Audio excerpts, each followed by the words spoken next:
Watching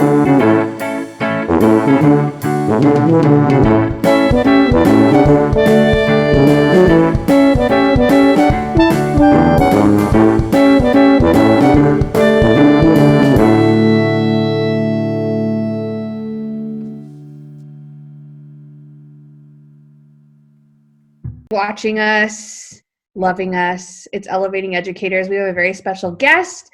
This is Eric Huey. He is a correspondent for Clark County School Watch and also a huge advocate for educators in Clark County. Welcome, Eric. Good afternoon. Thank you for the invitation. I appreciate it. We appreciate everything that you've done in terms of education here in town. Thank you. You know, there's always something to cover. There's always something to write about. Even during a global pandemic, there is always something to write about. I just yesterday, I've gotten a few emails of messages I need to return from principals, administrators read Clark County School Watch. So the word has gotten around, especially during this emergency period, this crisis. People want to know what's going on because it affects them, it affects their kids. So the blog has been purposeful and useful nonetheless, and appreciate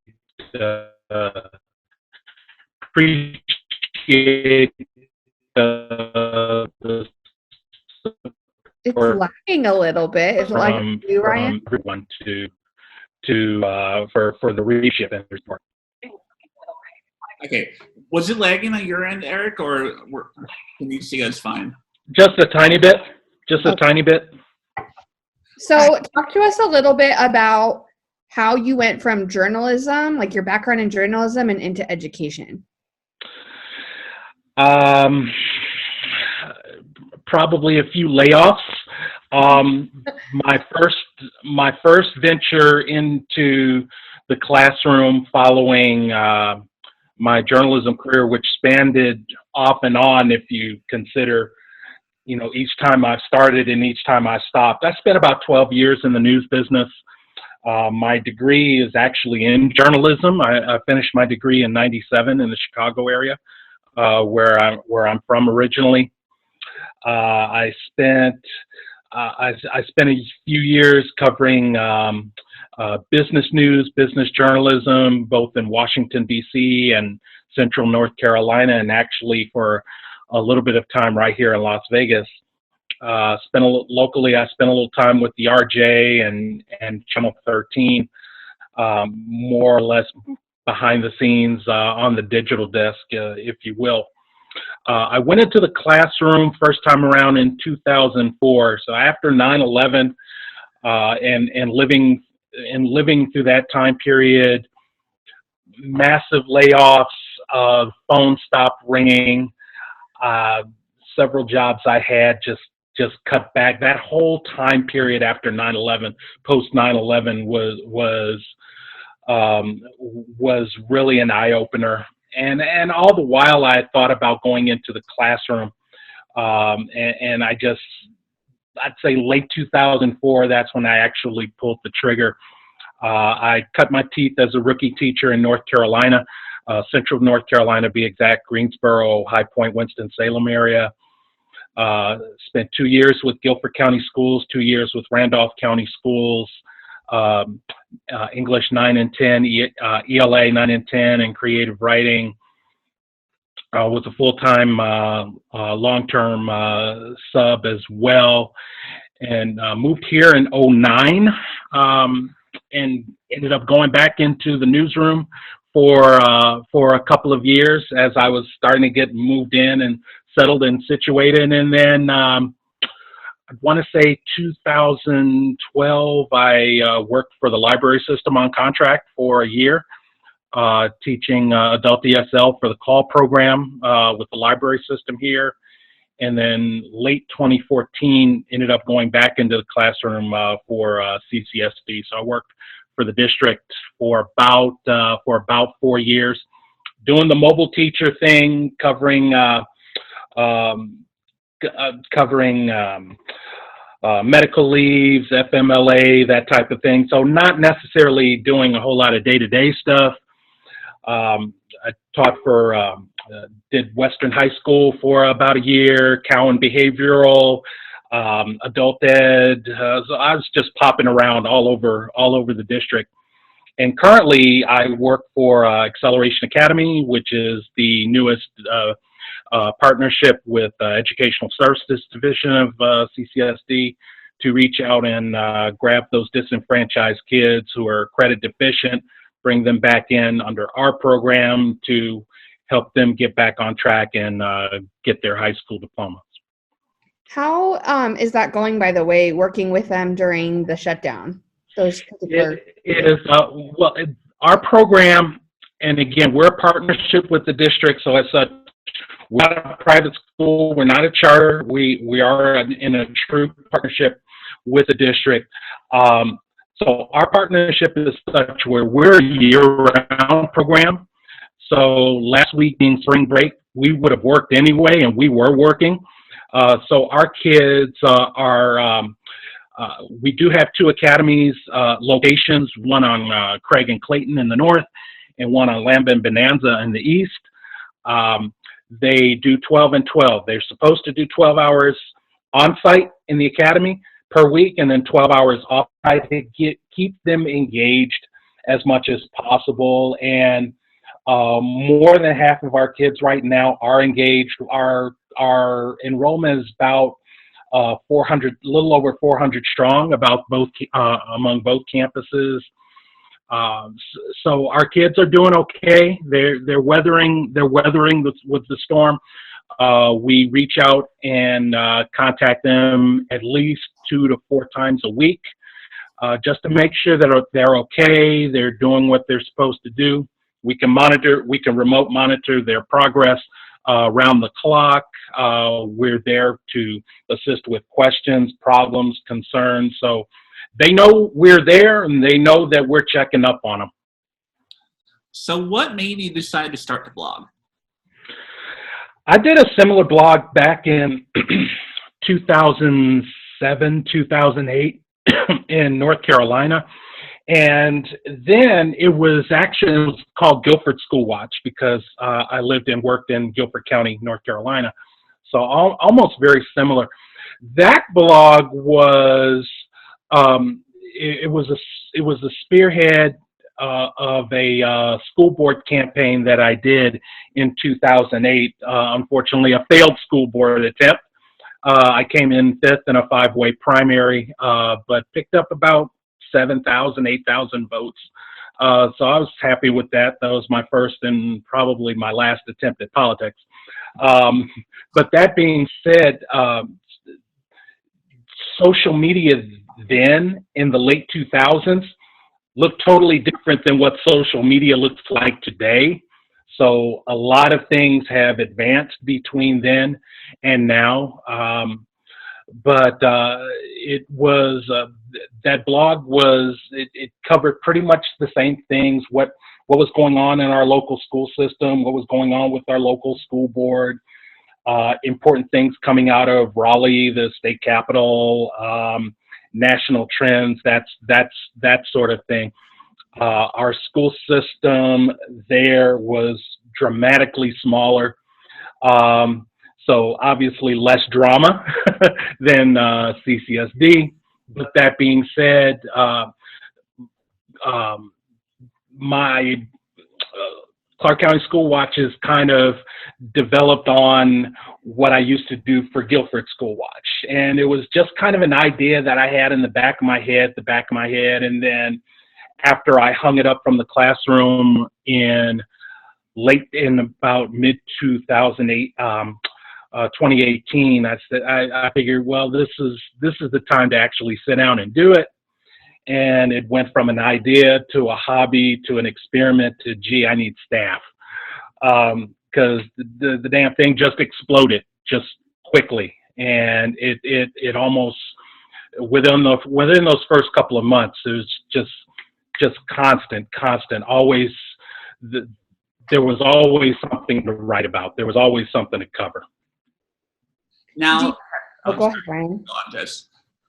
I was going to say, do you think it's taken off because you're just unafraid to reach certain topics, or what do you think what contributes to the success of the blog? Word of mouth, number one, the reach, the total reach, and that's kind of why I'm itching to do a reader survey. I've been putting that off for a little bit, and obviously things have happened, but I'm ready to revisit that idea. As far as readership, I obviously know teachers and administrators are primary readers, parents, community members, but there's that pass around rate, people who share the links, and I don't always know where those links are being shared, who exactly is reading Clark County School Watch. So that's why I want to try to find out. So I know word of mouth is incredibly key.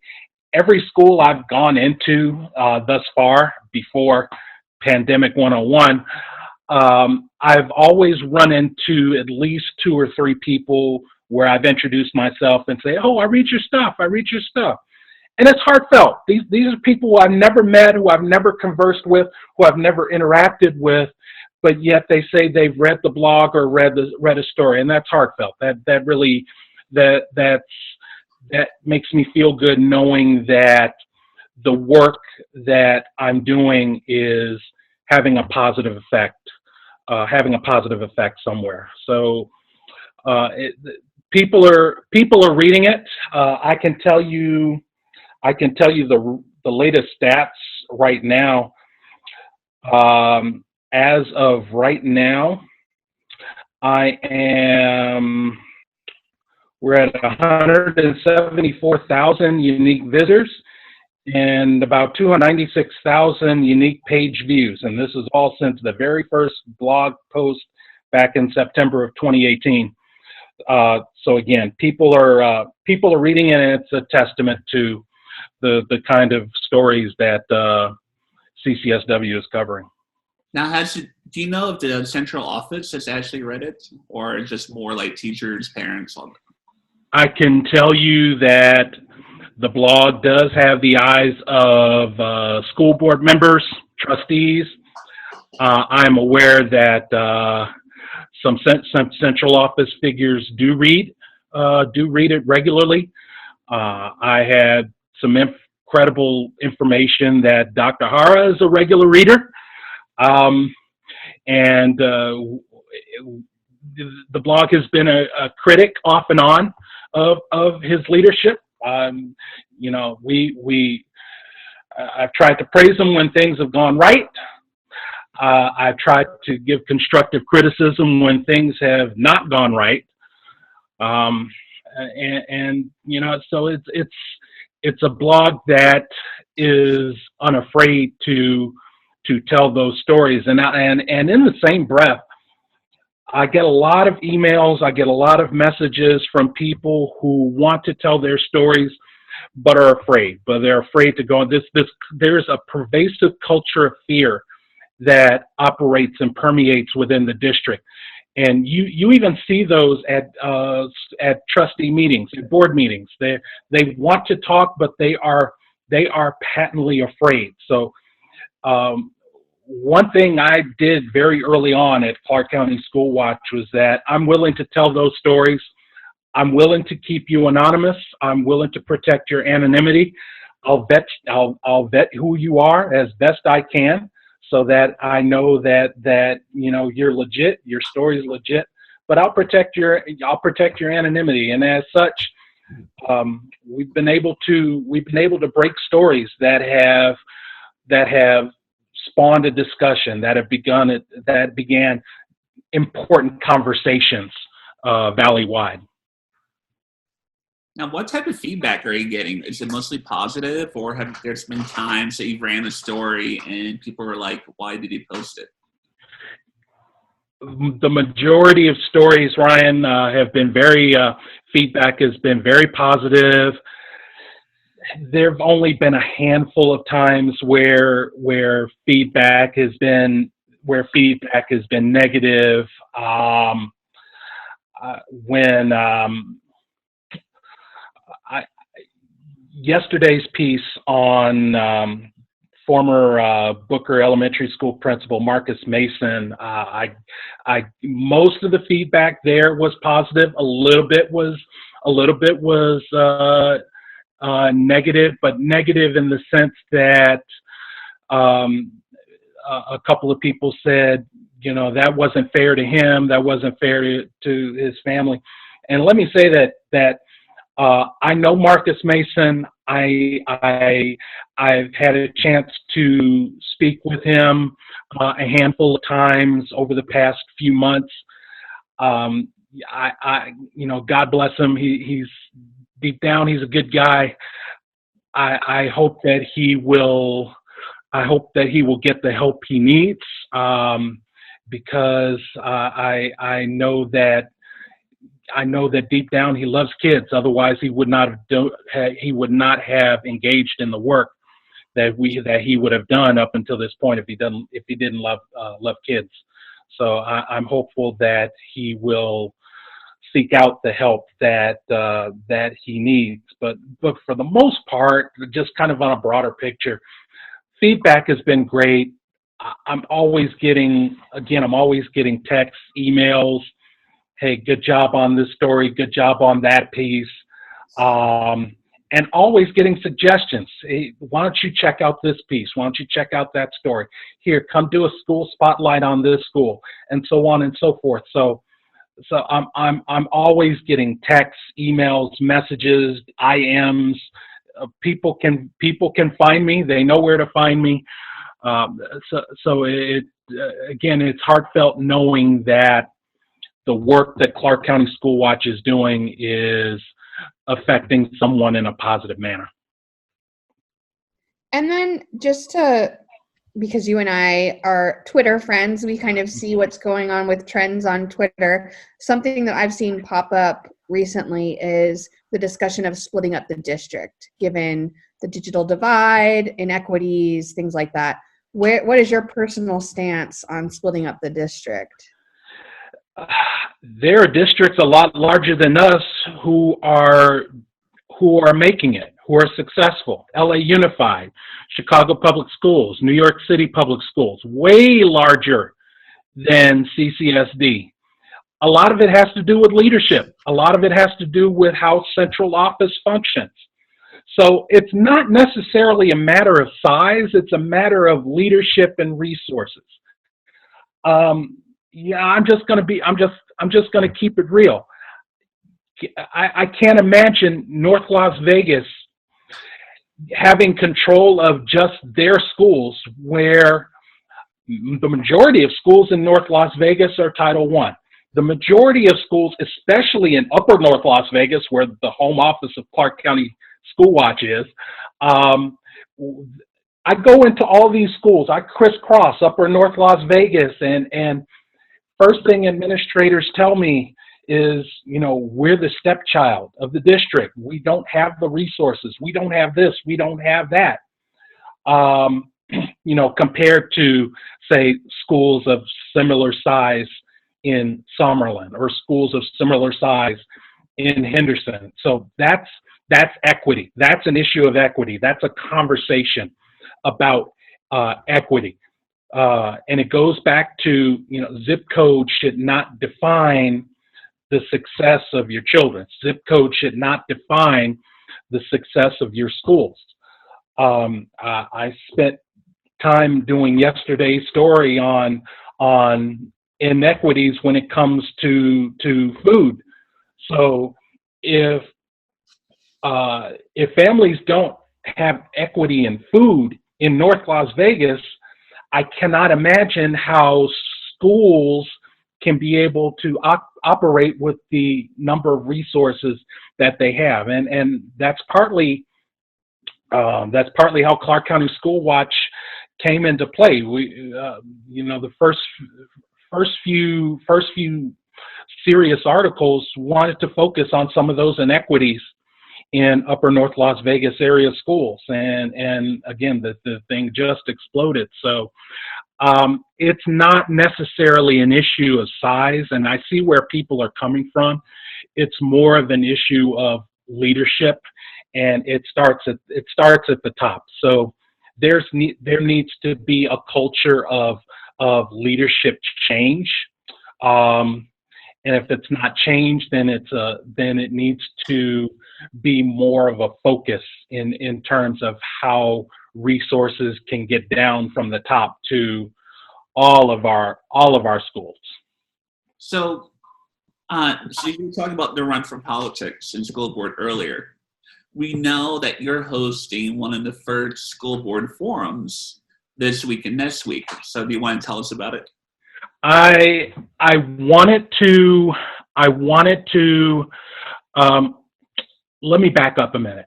And I'll be honest. I thought seriously about throwing my name in for District B, the seat that's going to be vacated by Chris Garvey.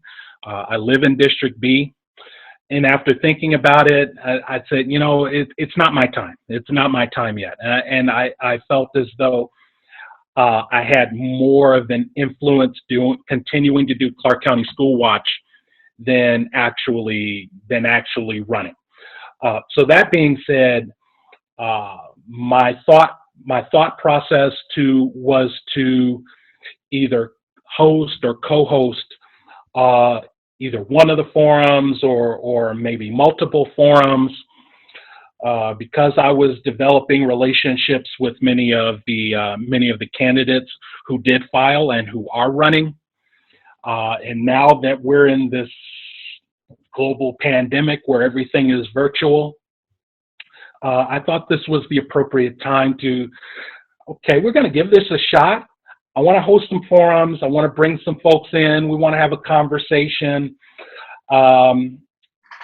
I threw it out there and had a lot of good feedback. A lot of people people meaning candidates wanted to participate. So I did put together a forum. First forum is this coming Friday at 7, and it will be candidates from District A. This coming Saturday at 7, also at 7 o'clock in the evening, will be candidates from District C. And then we'll follow that up with next Friday and Saturday evening, respectively, also at 7 o'clock with District B and District E, respectively. A lot of RSVPs. There's some candidates who I'm still waiting to hear back to get their RSVPs, but there'll be good participation. We're planning on about maybe an hour and a half at the most. It will be simulcast on the Clark County School Watch Facebook page, so it will be carried live. I am throwing it out for folks to send in their questions because I do have a list of questions, but I would also like to tap into some questions that people would like to send in, and so just kind of mix and match a little bit. I will also say this: Clark County School Watch is not making any endorsements. So in lieu of making endorsements, I'm trying to provide I want to be a catalyst for providing as much information about the candidates as possible and let the voters make the decision. All right, so before we go, because the time on Zoom is almost running out, we always like to end with our 3-question finale, or our elevation station, if you will. So the first question is, what is your dream school? If you can build your own school, your own perfect school, what would it be? It would be an institution where teachers have control, where teachers have power, where administrators are there to administer, but at the end of the day, the teachers have control. The teachers are the professional in the classroom. And in the ideal world, that's really how it should be. The teacher is the professional in the room, and they should have the sole authority to make decisions as to what goes on in their room, what goes on with their kids, because they know their kids, and it's all about relationships. Maslow's before Bloom's. I'm a full believer in that.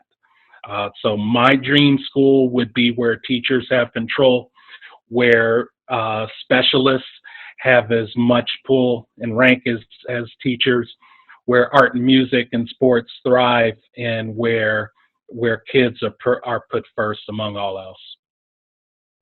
All right. Our next question for Elevation Station is, what is the most annoying education buzzword for you?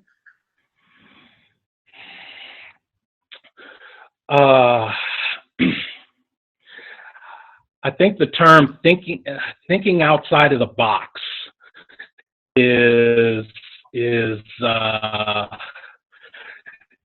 it gets to be annoying. I think we need to, and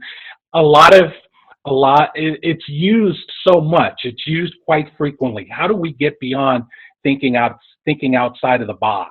What is the box? What does the box look like? And what does outside of the box look like? So I think we can come up with something different to whether it be engagement, whether it be relationships, something along those lines. All right, so the third and final question, real or fake, what teacher has had the biggest influence on you? I often like to tell the story of my my senior year social studies teacher, God rest his soul, passed away a few years ago of cancer. My old social studies teacher back in Chicago, his name is Mr. Guts Willer. And after I did a presentation for class one day, he took me aside and told me, "You would make a good teacher." And that really didn't affect me at first. I actually kind of laughed a little bit because, not gonna lie, I was not an extrovert growing up. I was always kind of, the shy, quiet kid, kept to myself, stayed out of trouble. So his words didn't really resonate until 2004 when I made that transition into the classroom and again cut my teeth as a rookie teacher then. And my assistant principal at the time that I worked for said, you have what it takes to be a real good teacher. And even her words just still kind of resonate with me to the very day. So I thank Mr. Guts Willer. I thank Dr. Lori Bolds, that AP I just referenced, who now runs an elementary school in Atlanta, for believing in me and giving me that sense of purpose and leadership to go out and work with kids. Well, that's awesome. I'm glad that we have you advocating for education, not just in Clark County. You do it for the whole state. We appreciate you. Yes, you've done a lot of service for a lot of people here in town, Eric, and in the state itself. I appreciate that, and I appreciate the good words. I appreciate all of the positive feedback from everyone. It's heartfelt. Clark County School Watch is nonprofit. I have not taken in a dime from anyone. This is something I do out of my spare time because these are the stories that need to be told, and there is the work that the RJ does, the work that the Las Vegas Sun does, the work that in KNPR and all of the other media organizations do. There is value in what they do, but to really tell the stories, the human stories, the human element of CCSDers, be it teachers, administrators, students, parents, folks who are very much interconnected with the schools. Those are the stories that need to be told, and I'm very much I very much am happy to tell those stories. So I appreciate the kind words, and And thank you again. All right. So for anyone that does not know where you are, where can they find you on Twitter? Twitter handle is at Vegas _ CCSW. The website is clarkcountyschoolwatch.wordpress.com. And at the main blog website, you can find links to my Twitter, links to the Instagram page, as well as links to the Clark County School Watch Facebook page as well. All right, so you guys heard it. Tune into the forums, stay educated, and follow Eric. Thank you again for the invitation. I appreciate it. Thank you Of so much. course. Bye.